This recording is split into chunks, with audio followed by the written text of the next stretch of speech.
Yes, I come from a long line of majordomos.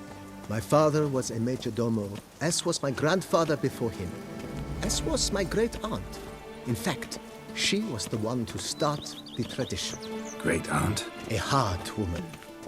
It is said that already as a child, she knew where she was going and went there. When she arrived in Beauclair, she signed on as a chambermaid at one of the vineyards and slowly worked her way up to majordomo. She dragged the rest of the family up the same path.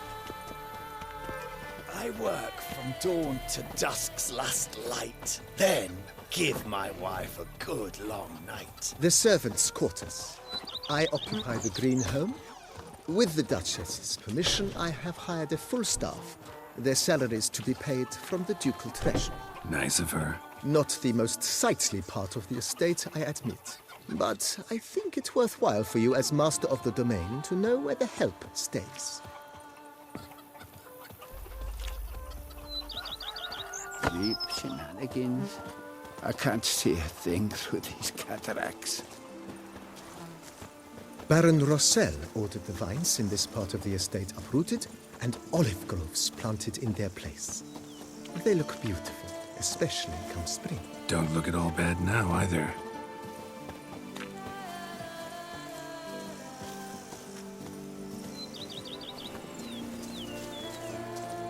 It provides for an exquisite wine with distinct blackberry, wild cherry, plum, and cinnamon notes. Marvelous. Have to try it one of these days.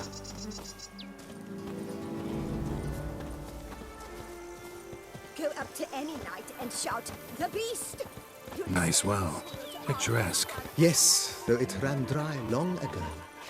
During the raucous feasts Master Bolius held, he would order it filled with wine.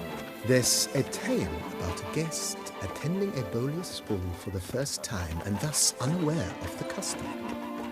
He had suffered great heartbreak and had decided to end his life by jumping into the well. The festivities were coming to a close, and the well was nearly empty when the suicidal guest finally jumped.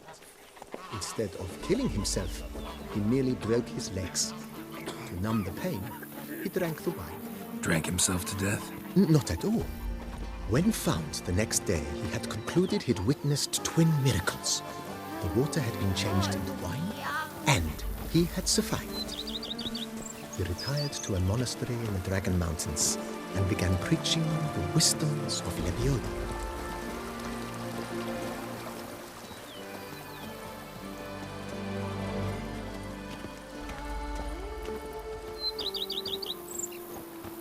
Monsieur Bolius' wife Nina kept a garden here. A supremely lovely place it was. Vegetation.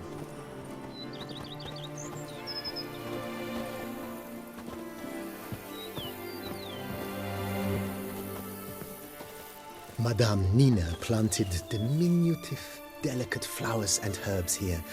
One might say their aroma still hangs in the air. You're quite the romantic, Barnabas Basil.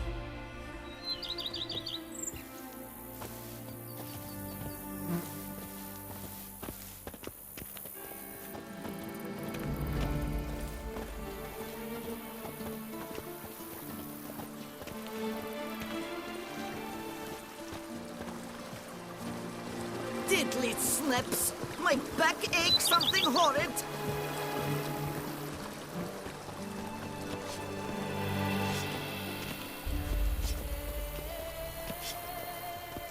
This served as an additional wine cellar in years of plentiful harvests.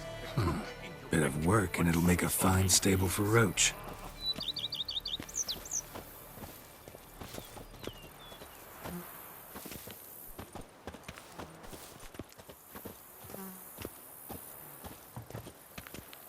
A bushel of grapes is more. The cellars, voila.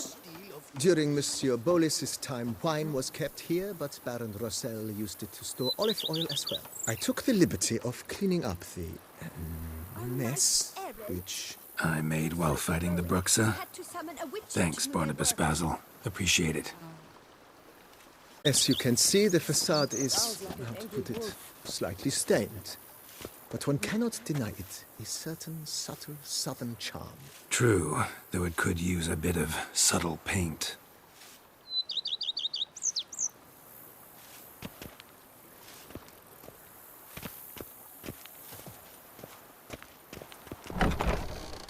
My stomach growls like an angry wolf.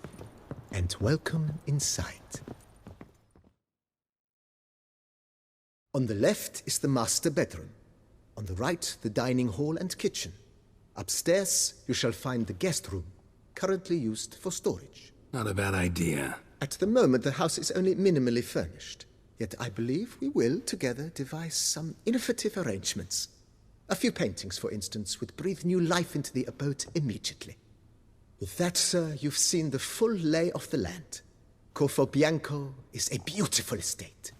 Though one must admit, time has taken its toll. Forgive me for being forward, but if you were to choose to invest a small sum towards its beautification, consider me at your service on the matter. Think I'll take you up on that. Be sure to come and see you if I decide to do any remodeling.